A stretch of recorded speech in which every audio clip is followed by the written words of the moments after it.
Buenas tardes. Les doy la más cordial bienvenida a este programa de Editorialmente, como parte de las actividades de difusión de la Dirección de Ediciones y Publicaciones de la Universidad Autónoma del Estado de Hidalgo, espacio en el que nuestros profesores investigadores están invitados a que compartan su experiencia y nos platiquen un poco acerca de sus trabajos publicados.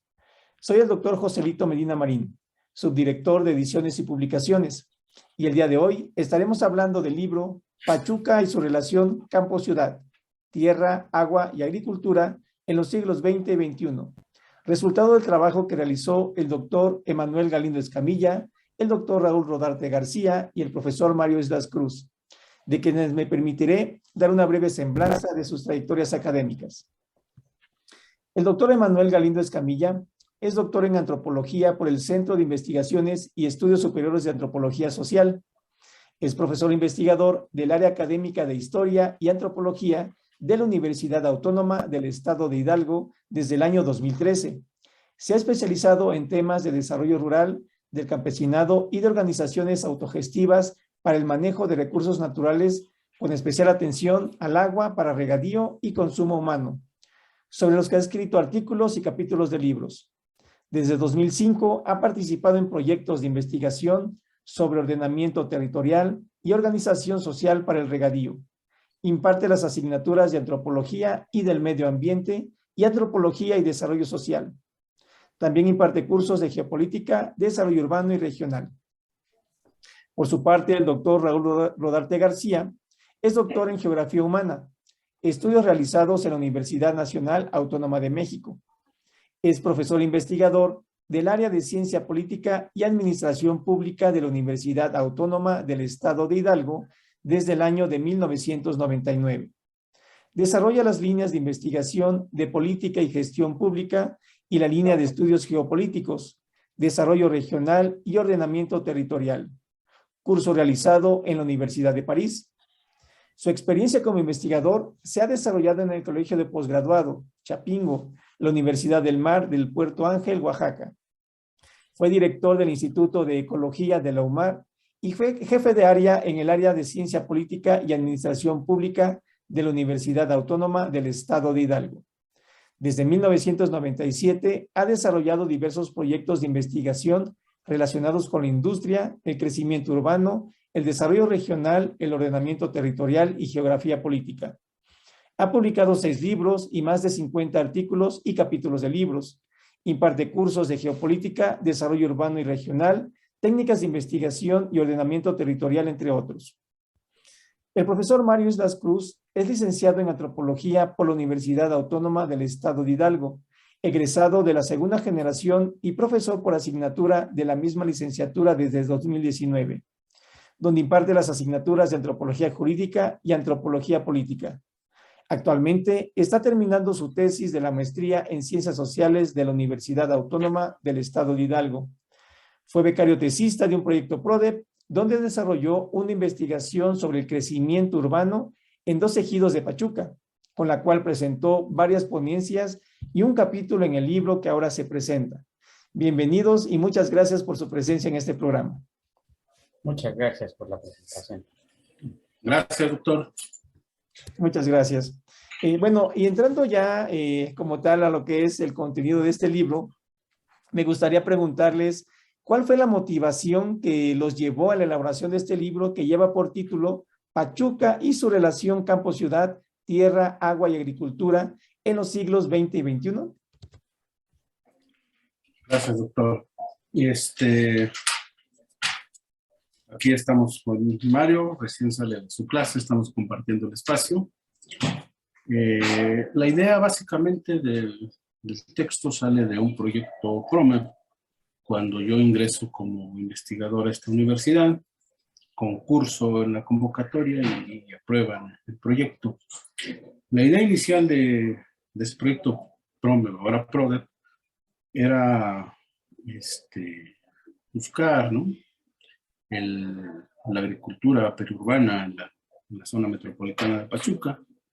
En ese momento Mario y otros de sus compañeros eran estudiantes y los invité a participar como becarios tesistas, estaban terminando la licenciatura. Y bueno, vale aquí para aprovechar y reconocer estos más de 22 años que tengo de distinguirme, de conocer al doctor Rodarte. Él fue mi maestro en la licenciatura de Economía. Yo soy egresado de esta universidad, orgullosamente Garza, y él fue mi maestro ya hace 22 años que lo conozco, y estamos ahora presentando este libro, y pues como en algunas otras colaboraciones, ahora ya en esta relación de compañeros, lo invité a colaborar en el proyecto, a lo cual amablemente aceptó, y le decía, desde que yo era estudiante, que él me invitó a participar como asistente en sus proyectos, son 22 años de una labor muy intensa, y aquí le hago patente en el agradecimiento al doctor Rodarte por este acompañamiento y por su formación y dedicación a alumnos de nuestra querida universidad. Entonces, ese fue el inicio de este proyecto,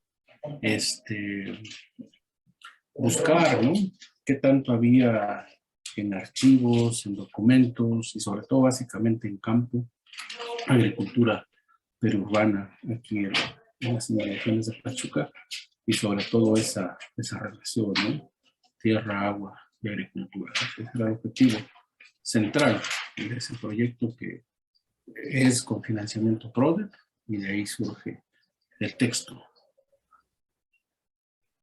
Muy bien, doctor. Y bueno, sí, adelante, doctor Rodarte. ¿Quiere agregar algo? Quisiera agregar sobre todo la motivación científica, ¿no? Porque durante mucho tiempo, casi todo lo que representa el capitalismo, la ciudad es el centro dinámico de todo el sistema, ¿no? Pero visto desde otro punto de vista o desde varios puntos de vista, también la ciudad es una mancha voraz que está deglutiendo, ¿no?, espacio, naturaleza, que al final de cuentas a nosotros los investigadores y más los que tratamos de hacer o construir un ordenamiento territorial coherente para que haya un mejor desarrollo, pues siempre nos motiva a estar analizando, estudiando ciudades como Pachuca, que tienen unos altos índices de crecimiento y que, como les digo, están destruyendo naturaleza o absorbiendo naturaleza, pero también la otra parte del espacio, que es el espacio rural, que al final de cuentas también significa un impacto muy fuerte dentro de la vida de las ciudades, ¿no? Nada más quisiera complementar ese punto de vista científico. Sí, muchas gracias, doctor. Sí, efectivamente, hemos visto cómo el crecimiento urbano, posiblemente aquí en Pachuca lo percatamos porque estamos radicando aquí, pero lo percibimos también en otras ciudades, cómo ese crecimiento urbano ha ido consumiendo, como bien lo comenta, doctor, espacios que anteriormente eran para otro tipo de actividades, pero se ha ido dando ese tipo de fenómeno. Es algo interesante que a nuestro público, pues, me imagino que también lo han vivido, y pues se percibe, ¿no? Es una realidad que está presente. Y bueno, ¿cómo se encuentra estructurado, doctores, los capítulos de este libro? ¿Cómo está estructurado en sí? El documento son 5 capítulos, ¿sí?, y las conclusiones finales. Básicamente el primero, como bien lo refería el doctor Rodarte, abarca esa relación, ¿no?, y esa dinámica entre el capitalismo y las ciudades, ¿no? Es básicamente donde surge y donde se anida, donde está el capitalismo actual en las ciudades, imponiendo sus dinámicas. Entonces es a manera de introducción, ¿no?, y qué es lo que está pasando. Es una vista espacial de lo que ha pasado con el propio polígono de la mancha urbana de Pachuca, con el municipio de Pachuca y ahora con los municipios que ya forman parte de la zona metropolitana. El segundo, que es de Mario, que va a hablar más detenidamente en su momento, pues es tratar de abordar y entender con un caso concreto el cinturón que en un momento representaron los ejidos, no solo de la ciudad de Pachuca, sino de muchas ciudades medianas y pequeñas, el cinturón que representa la propiedad social conocida en México como ejidos, ¿no? Es un cinturón hacia la expansión, ¿sí? la expansión de las ciudades, ¿no? Y relatar cómo en el caso de Pachuca pasaron, después de la reforma de 1992, el artículo constitucional, y la ley agraria, y la ley de ecología y demás, a lo que hoy tenemos como SEDATU. Entonces, ¿cómo es que fue posible que estas tierras que tenían otros usos pasan a ser de uso urbano? El tercer capítulo tiene un estudio que trata de identificar antiguos cuerpos urbanos que existieron en la ciudad y son básicamente represas o jagüeyes, ¿no? Es decir, el paisaje de Pachuca no es el que conocemos ahora, ¿no? O al menos en los últimos 30 o 40 años, ¿no? En algún momento Pachuca pues tuvo ahí unos cuerpos de agua, si no abundantes, sí dispersos y eran importantes, ¿no?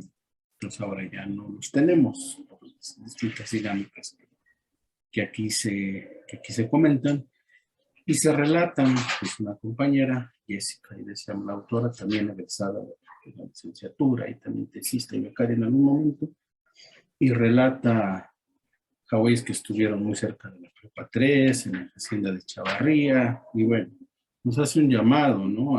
Hacia lo que había antes y también un poco a la memoria colectiva de algunos habitantes para qué los usaban antes, ¿no?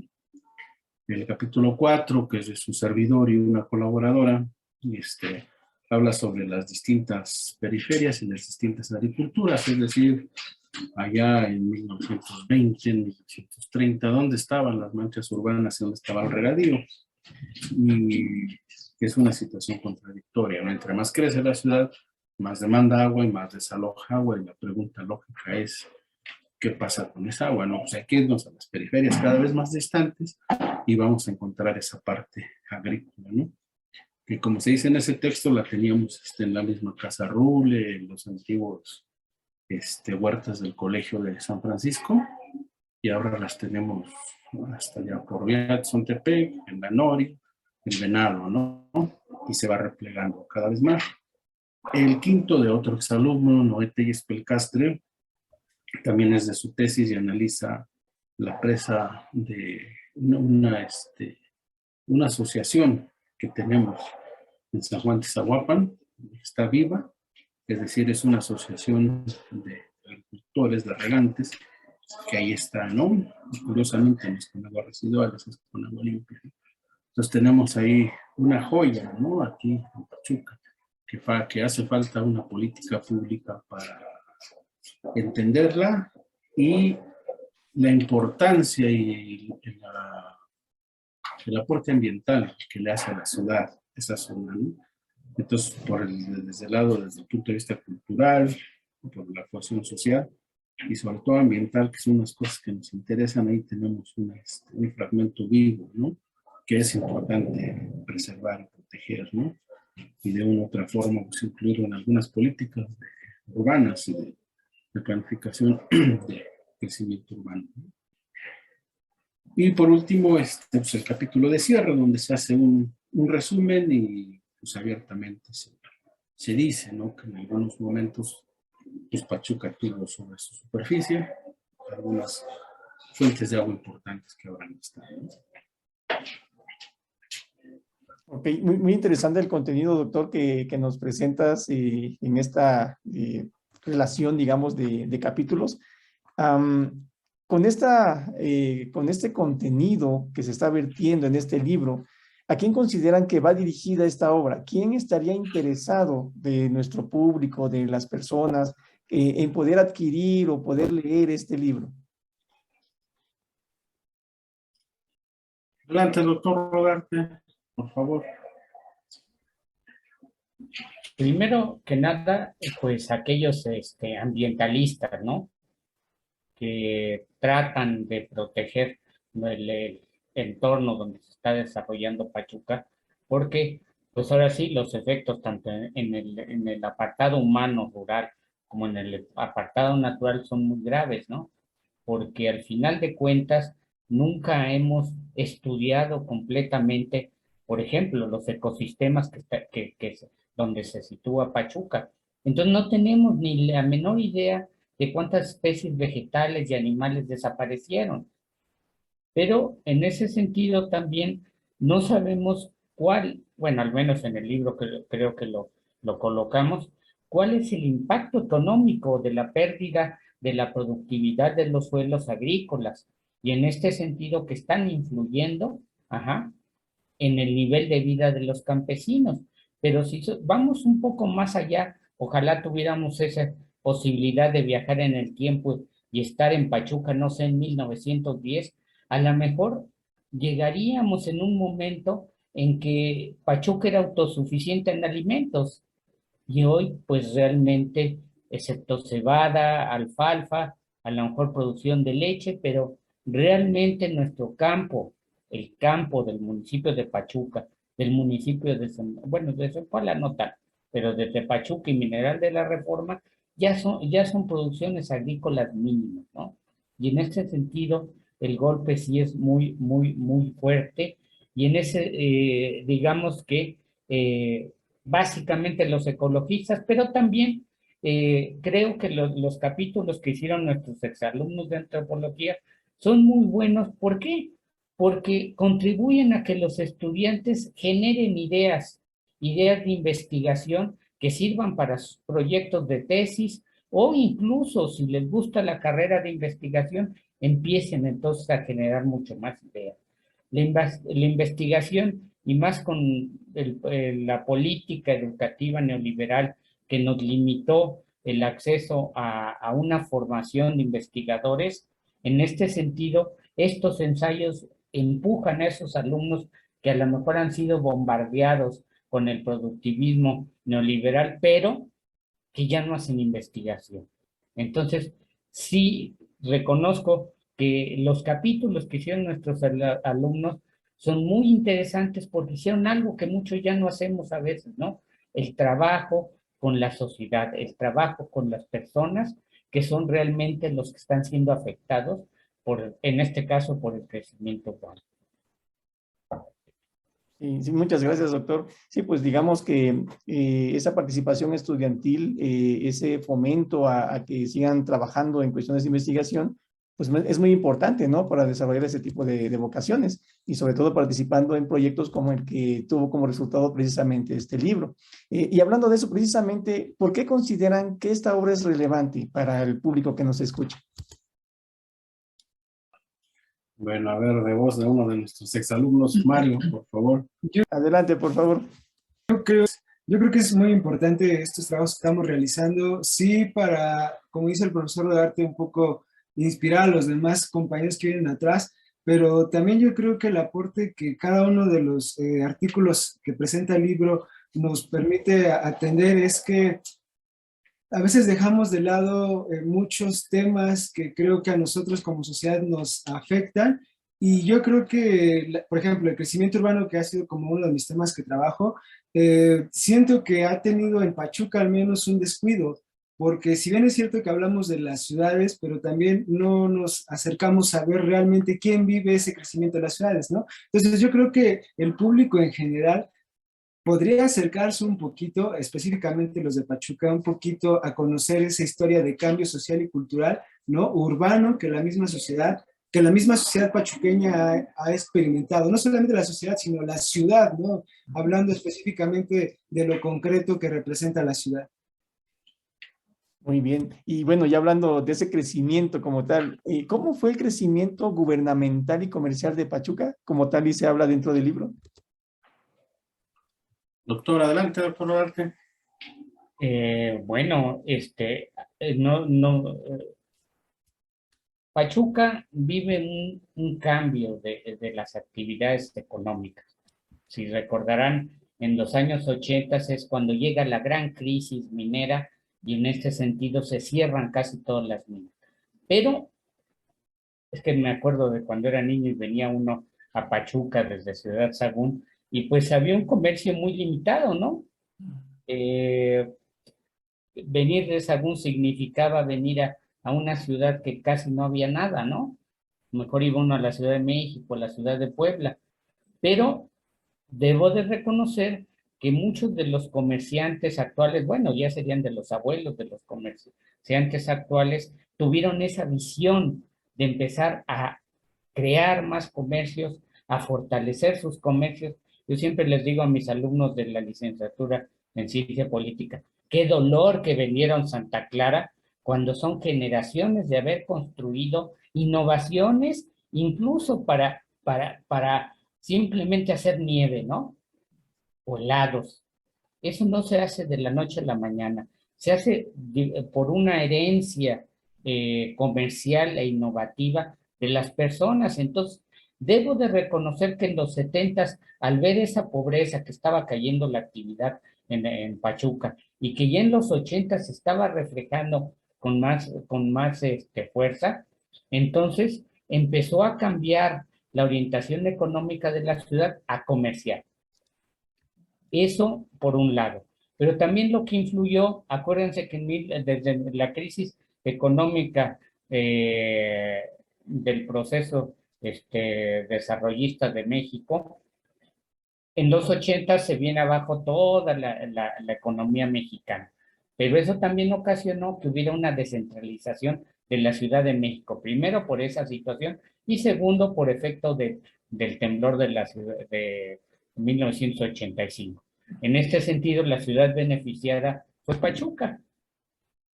¿Qué eran las ventajas de Pachuca? Pues que tenía terreno para nuevos fraccionamientos, etcétera, etcétera. Y en ese sentido, pues inmediatamente empieza a crecer más el comercio. Pero hay algo que yo siempre he insistido, ¿no? Que no solo Pachuca crecía. Había ciudades como Tizayuca, Ciudad Sagún, Tula, Tepeji, que también traían un ritmo muy grande de crecimiento. Y como lo hemos establecido en algunos estudios para la licenciatura, pues realmente eso empujó al crecimiento de las actividades gubernamentales, porque hay que reconocer que los salarios que se puede decir esparcen a lo largo del territorio hidalguense los empleados de la burocracia estatal y federal, pues son importantes en este sentido para dinamizar el comercio, principalmente de Pachuca, pero no solo de Pachuca, porque también en Ciudad Sagún lo vimos. Cuando quiebran las empresas, dice, ¿por qué no desapareció Sagún? Porque ya había tenido un desarrollo comercial muy importante y en ese sentido tomó importancia en todos lo que le llaman el hinterland de esa zona. Y así vamos viendo, bueno, Tulancingo es histórico, ¿cuántos miles de años tendrá como centro comercial? No lo sé, hay algo que siempre le reclamo a Emanuel, algún día tendremos que estudiar la tradición cultural de los ñañús en todo el Valle del Mezquital, porque ellos siempre han sido comerciantes. Es impresionante su habilidad para ser comerciantes. Entonces, todos estos factores se suman a esa importancia que ha tomado Pachuca como un centro comercial. Si recuerdan, no, bueno, es que no calculo tu edad, digo, a lo mejor estás muy joven, pero cuando se hizo la central de abastos, ahí enfrente de la central camionera, sí recordarás, pero que sí seas de mi edad, ¿verdad? Le llamaban el elefante blanco, porque ¿cuánto tiempo duró sin comercio? Bodegas vacías. Y hoy es cierto, necesitamos sacarla de ese lugar por la intensa actividad que ya tiene comercial de mayoreo y de medio mayoreo. Ese es el reflejo claro de por qué aumentó el comercio y hoy es una unidad básica en Pachuca. Así es, doctor. Sí, es interesante cómo ha ido a través de los tiempos evolucionando toda esta parte y como ya lo mencionan, ¿no? El caso de Santa Clara, pues sí es algo de mencionar en este caso y toda esa tradición familiar que se traía, ¿no? De abolengo. Y bueno, hablando de estos términos, ¿de qué manera ha afectado la expansión urbana precisamente aquí en Pachuca? Bueno, aquí Mario les va a platicar ahora y pues en el libro, ¿no? Se relata básicamente, incluso no por este libro, sino por textos anteriores, pues hacían la referencia de Pachuca como la Tlahuilpa, ¿no? O sea, la tierra de riegos, que es básicamente San Javier y esta parte precisamente donde se encuentra, donde estuvo Santa Clara, ¿no? Si es que aún sigue ahí, y eran regadíos de las labores que se llamaban la hortaliza 1, la hortaliza 2, y esos eran campos irrigados, ¿no? Sobre todo para el forraje, algo de eso hay aquí, pero la experiencia más reciente de finales de los 90 y principios de este siglo, la Pachuca contemporánea, es la que relata Mario, y la palabra para que nos comparta de su experiencia, ¿no? Como investigador, como habitante, usuario de la ciudad, ¿no? Ok, sí, yo en lo que creo que ha afectado el crecimiento urbano aquí en Pachuca es de entrada, no sé lo que pensarán los maestros que están aquí, los doctores más bien, pero hay lugares, hay espacios en la ciudad para que la gente realmente que viene de otros lugares viva, porque si estamos hablando de un crecimiento exponencial poblacional, pues hay que ver si realmente también Pachuca cuenta con la infraestructura necesaria para poder aceptar a toda la gente que llega, ¿no? Entonces, ¿el crecimiento en qué afecta? Bueno, pues primero, creo que Pachuca ha sido uno de los lugares, junto con otras ciudades de América Latina y México, que sufren de la cero planeación, ¿no? En el crecimiento urbano. Entonces, lo que estamos viendo aquí en el caso de Pachuca es que efectivamente se está pensando en que esta nula planeación se cambie por una planificación urbana. Entonces, yo, por ejemplo, trabajé en dos casos específicos, que fue Venta Prieta, que es zona plateada aquí en Pachuca, y un asentamiento humano irregular en un ejido que es Santa Julia. Entonces, ¿cómo hubo la necesidad en Venta Prieta como ejido? ¿Cómo hubo la necesidad de planear todo un complejo comercial, cultural, que tuviera que ver con la planificación de las ciudades, pero que está dedicado o dirigido a un sector de la población en específico, ¿no? Zona plateada. O sea, y cómo de ahí entonces tuvo que los ejidatarios de Venta Prieta, cómo tuvieron que sujetarse a la nueva ley agraria, ¿no? A partir de 1992, para empezar a desincorporar el suelo de uso social por el de propiedad privada, ¿no? Entonces tuvieron que haber mecanismos jurídicos para desincorporarla y de esta manera incorporarla al nuevo sistema capitalista y ver la nueva figura o la nueva parte del centro moderno de Pachuca que representa una plateada. Entonces, si nos vamos al otro contraste, a un asentamiento humano irregular en los ejidos, es ahí el problema, porque muchos de los ejidos que se encuentran aquí en Pachuca, que son aproximadamente 9, si no estoy mal, y que esos ejidos están distribuidos en las orillas o en las periferias de las ciudades, pues por supuesto que vamos a encontrar que las periferias de las ciudades no tienen una atención. Entonces vamos a ver que hay asentamientos humanos irregulares y que nosotros consideramos que incluso pues no existe una planeación, no existe una planificación, no existe una ley que regule, ¿no? A los vecindados que llegan a vivir a los ejidos, por ejemplo.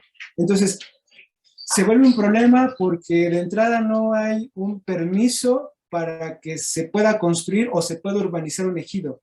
En el caso de que no existen las condiciones. Entonces, ¿qué es lo que pasa? Bueno, pues que los ejidatarios de forma muy irregular son los que están tratando de promocionar su espacio, ¿no? Para urbanizarlo, pero muy a su manera, ¿no? Muy desde lo no planificado, muy desde la irregularidad, y entonces incluso las personas que van a comprar un terreno ahí en ese espacio, pues se vuelven vulnerables. ¿Por qué? Pues porque de entrada ni siquiera tienen una escritura que avale que el terreno que compraron es suyo, que es de su propiedad. ¿Por qué? Porque todavía están sujetos estos avecindados que llegan a estos espacios al control del núcleo ejidal.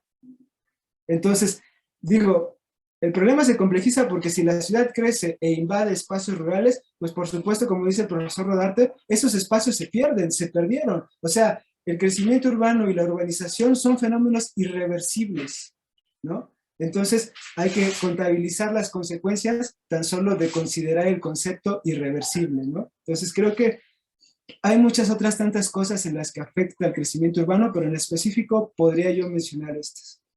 Ok, sí, muchísimas gracias. Y bueno, hablando precisamente de esas consecuencias, también podemos pensar en la parte agrícola.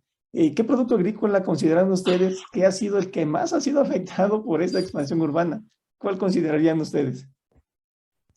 Adelante, doctor Duarte. Digamos que ahí varía, ¿no? Porque también el tipo de agricultura no es permanente en el tiempo. Estoy seguro que en los tiempos que mencionaba Emanuel, cuando había más agua disponible para el uso agrícola, había otro tipo de cultivos que hoy ya no existen. Entonces ahorita uno de los más afectados pues ha sido la cebada y la alfalfa.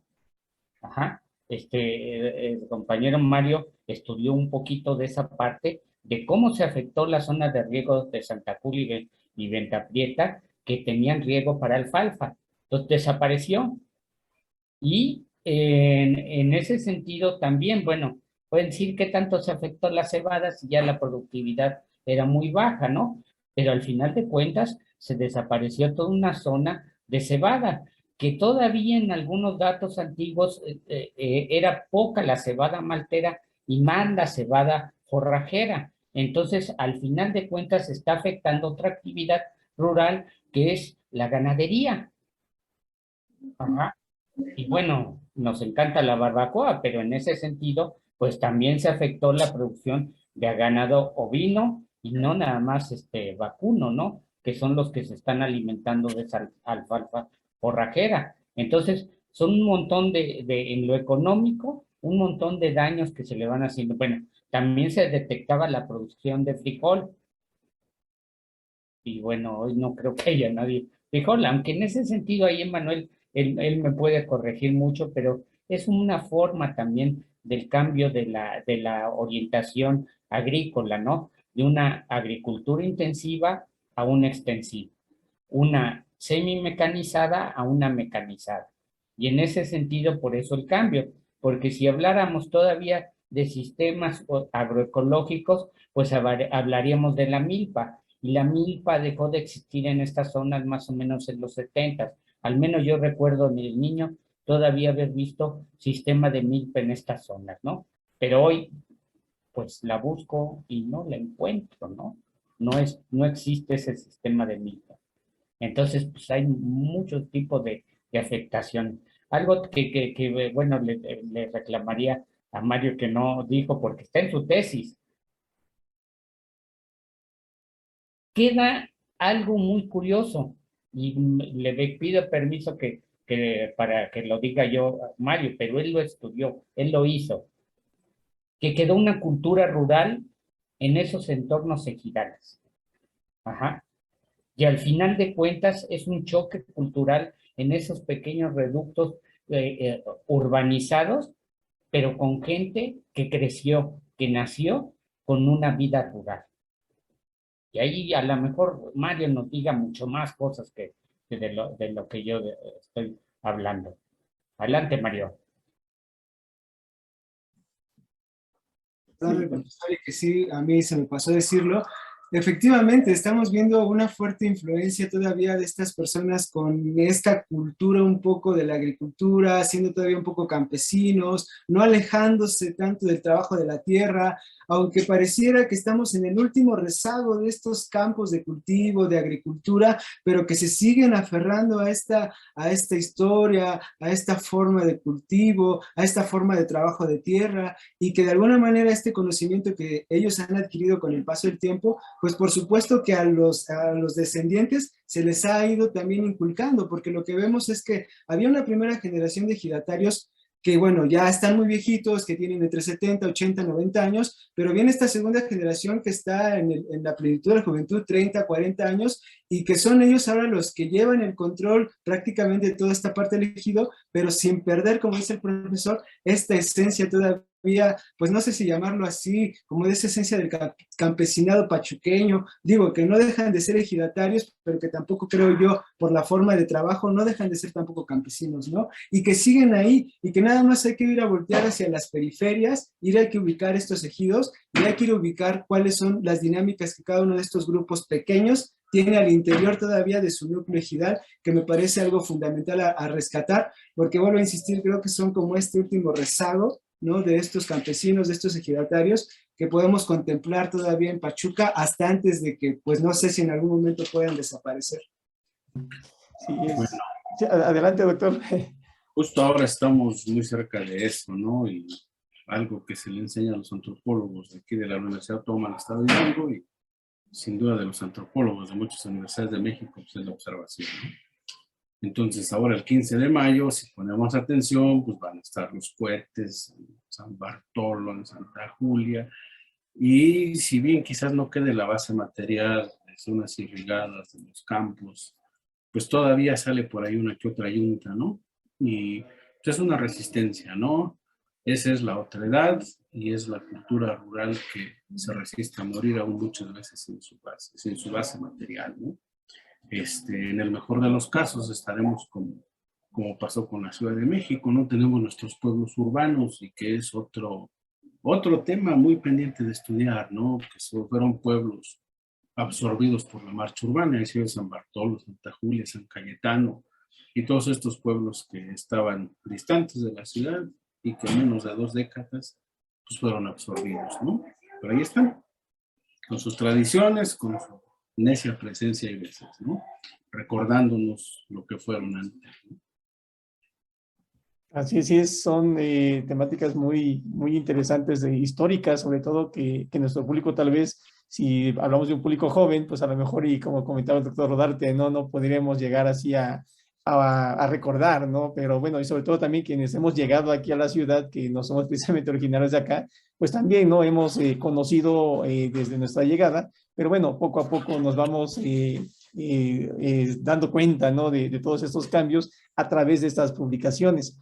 Y bueno, por cuestiones de tiempo, les agradecería muchísimo, les agradecemos de parte de la dirección por esta entrevista, les agradezco por esta disposición que tuvieron para llevar a cabo y compartir sobre todo con nuestro público, con nuestros alumnos y los profesores académicos, el conocimiento, ¿no? Que han ustedes plasmado dentro de esta obra literaria. Les agradecemos muchísimo de parte de la dirección. Gracias, doctores.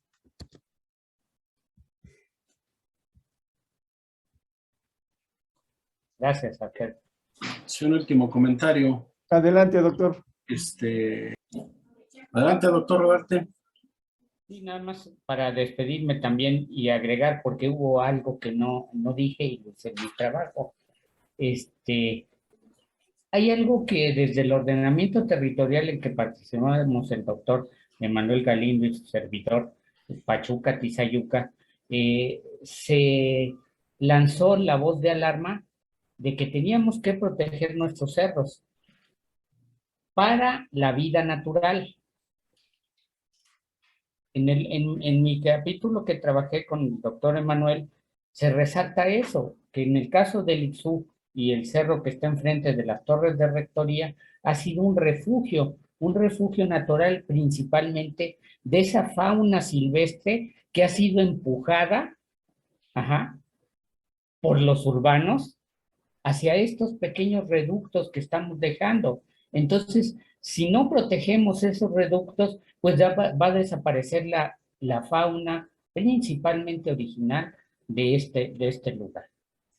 Y nosotros hemos visto aquí en el mismo Instituto de Ciencias Sociales, hemos hecho esas estaciones de observación, donde hemos visto zorros, zorrillos, tlacuache, cantidad de cosas que dices, bueno, ¿qué pasó? Abajo ya no hay nada, ¿no? O si lo hay, incursionan de repente y después se regresan, ¿no? Porque aquí, excepto los alumnos que podrían aventurarse a espinarse entre los nopales, no hay nadie más que los moleste. Pero es eso, ¿no? Nos muestra o nos están gritando que tenemos que preservar estos pequeños espacios naturales que todavía tenemos, las cimas de las montañas, y en el caso del Ixú, no moverle ni un arbolito para que esto siga igual. Gracias, y gracias por la entrevista. Sí, muchísimas gracias. Sí, yo ya nada más para cerrar, Adelante, por favor. El crecimiento de las ciudades, y bueno, estamos hablando de cuestiones ambientales, ¿no? Y yo creo que la reflexión que tendríamos que quedarnos es pensar en este concepto de las ciudades sostenibles o sustentables. Realmente Pachuca está pensando en una ciudad sostenible porque pareciera que los resultados nos hablan o nos arrojan que estamos dentro de una ciudad insostenible. Nada más. Muchas gracias, Mario. Gracias. Pues agradecerle, doctor, por este espacio y aquí a los compañeros. Y como dije al principio, pues es un gusto. Yo fui alumno del doctor Rodarte. Mario fue mi alumno y ahora estamos aquí como colegas. Eso da muestra de que aquí en esta universidad se trabaja y se trabaja bien. Así es. Muchas gracias a ustedes. Y bueno, ahí vemos precisamente lo que comentaba el doctor Rodarte en un inicio, de que ese conocimiento se va trasladando a futuras generaciones y lo vemos precisamente en el caso de ustedes, ¿no? En su momento, el doctor Rodarte fue tu maestro, doctor Emanuel, y ahora tú como profesor de Mario, entonces vemos cómo ese cambio de generaciones, pero se va compartiendo el conocimiento que es como hemos ido creciendo como humanidad. Muchísimas gracias de nueva cuenta. Gracias. Agradecemos al público que nos escucha en esta edición del programa Editorialmente, realizado por la Dirección de Ediciones y Publicaciones de la Universidad Autónoma del Estado de Hidalgo. Muchas gracias.